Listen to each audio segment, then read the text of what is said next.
Hello guys, good morning. Dumating na po yung Hoka delivery natin sa Patos.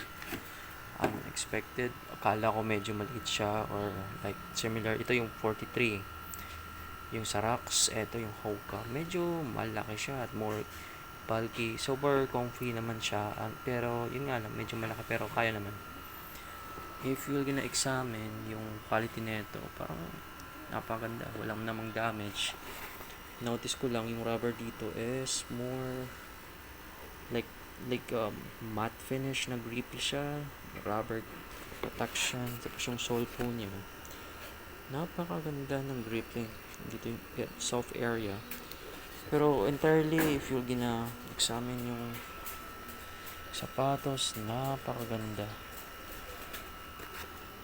So if ever bibili kayo, advice ko if you're running like the original size, adjust po kayo ng reduce ng kahit konti. Let's say, kung mag-order kayo ng 9, I think you need to better order 8. Pag 43, 42 dapat. Parang ganun. Yung sa tahi naman po niya, quality naman. Hindi naman siya yung pipitsuging dating. Ayan po. Napaka-quality.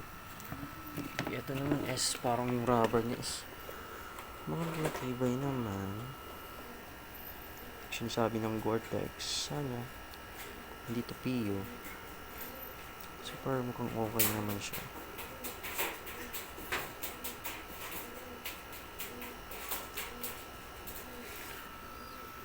Okay.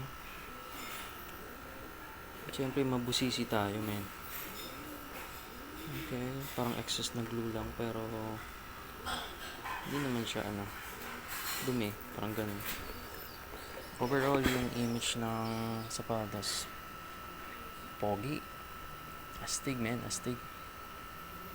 So, okay. Thank you, Shopee. I-upload ko to sa YouTube ko mamaya. Hoka.